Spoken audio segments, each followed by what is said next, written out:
Hello, everybody. Hope you are safe and fine. I'm Dr. Dua El Gharabawi, Assistant Professor of Clinical Toxicology.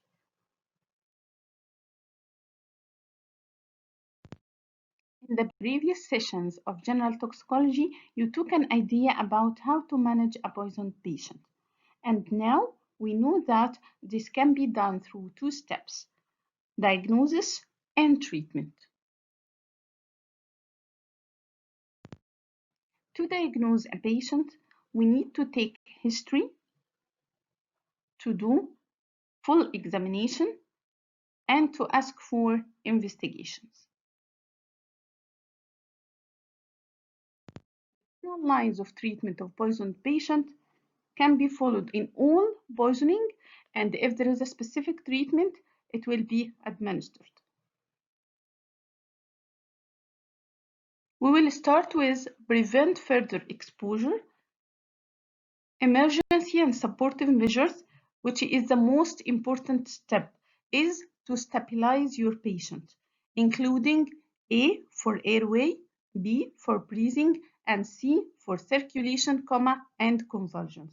And this is very important because during and convulsion, the patient loses his airway protective reflexes like cough reflex and gag reflex. So he can't protect his airway passage, and the patient may die in this condition from respiratory failure, which is considered the most common cause of death in toxicology. If there is a specific antidote for the poison, I'll administer it after stabilization of ABCs. Then I'll continue with the other steps, including decontamination, enhanced elimination, and symptomatic treatment. Today, we will start with part 1 of decontamination, including skin, eye, and lung decontamination. By the end of this session, we will know the indications and the steps of each method of skin, eye, and lung decontamination. Decontamination means to remove the unabsorbed poison before being completely absorbed into circulation. When I'm exposed to any poison, part of it will be absorbed, and I want rapidly to remove the unabsorbed part to decrease its systemic toxicity. So the methods of decontamination will depend on the routes of poison administration. If the poison is administered by skin, it will need skin decontamination. If through eye, needs eye decontamination. Inhalation needs lung decontamination. Ingestion needs GIT decontamination. What about injection? If the toxin is injected into the circulation, here I lose the step of decontamination. I can't remove the toxin because I inject all the amount of the toxin inside the circulation. So I lose the step of decontamination in the injection method. We will start with the skin decontamination. When to do skin decontamination? In cases of corrosive poisoning, to decrease skin injury from corrosion and to decrease the systemic absorption of corrosive agent. Also, I need it in all poisons absorbed through the skin, like organophosphate paraquat or some corrosive agents like phenol and oxalic acid. How to do skin decontamination? The most important step is to protect yourself through wearing protective clothes and gloves. This is the most important step. Then remove all the patient contaminated clothes and put them into a plastic bag and seal it well to be burned later on. Flush the exposed area with copious amount of tipped water or saline, and I use tipped water, not hot water and not cold water. I have to take care of some points, like Not using chemical neutralization.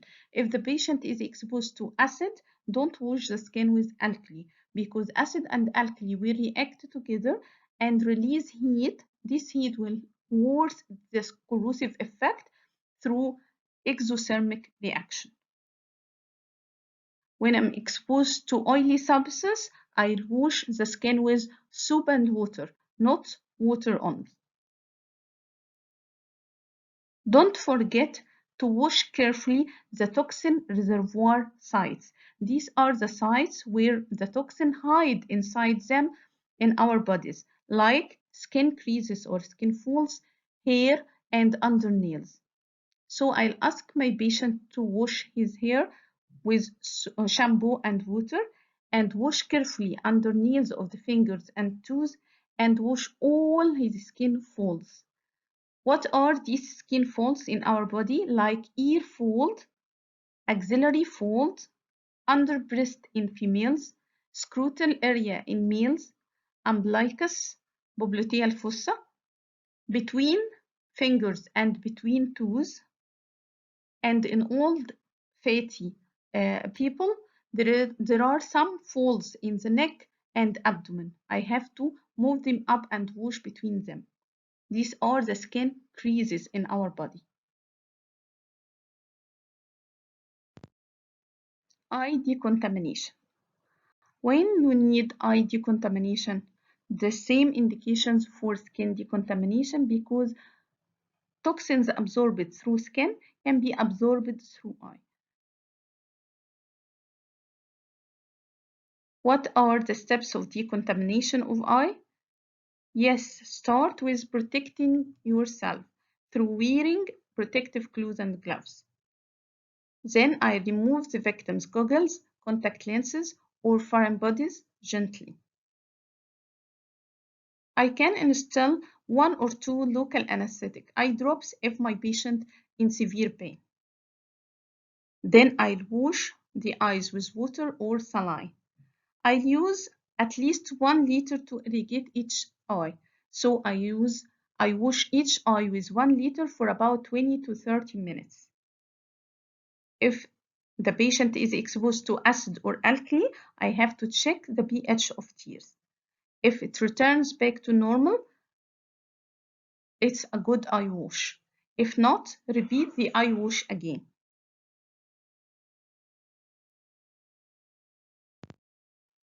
This is the douches for eye wash. But if I don't have these douches, I can ask my patient to lie on his back and then direct the stream of the saline towards the medial angle of the eye, the medial epicanthus, to allow the saline to pass through the whole eye and get out from the lateral side.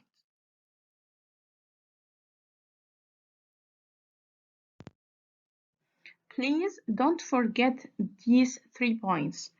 Don't use neutralization.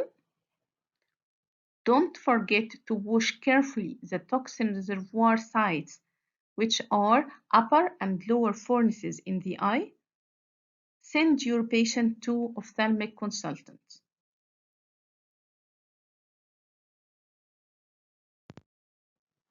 Lung decontamination. I need lung decontamination in cases of inhalation of irritant gases and fumes like chlorine gas, and in poisons absorbed through respiratory tract mucosa like all toxic gases, for example, carbon monoxide, cyanide, or hydrogen sulfide.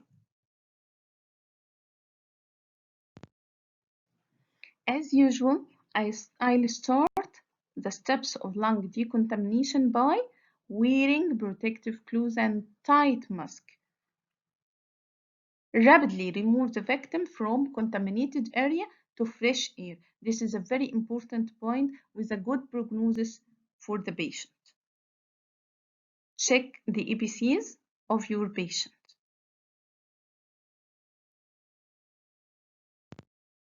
If you checked your patient who gives you a history of toxic gas exposure and you found him vitally stable and asymptomatic, do you think you will allow him to go back home or put him under observation? I need to observe him closely for about 6 to 12 hours because I'm afraid of two complications. Early, I'm afraid of upper respiratory tract edema, which can be detected clinically by hoarseness of voice and stridor. Stridor means wheeze during inspiration. And also, I'm afraid of another complication, which is a late one, called non-cardiogenic pulmonary edema. Non-cardiogenic pulmonary edema occurs due to inhalation of toxic gas will cause alveolitis. These alveolitis will cause accumulation of exudate fluid inside the alveoli, decreasing its efficiency in its action.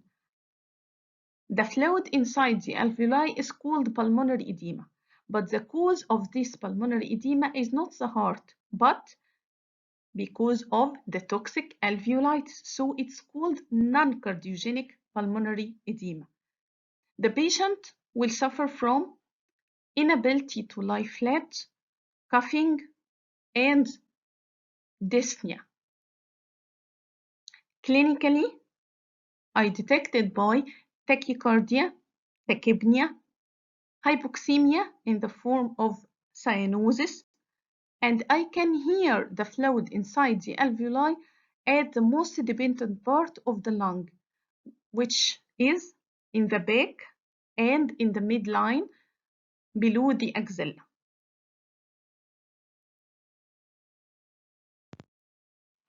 Thank you and see you next time in part 2 decontamination.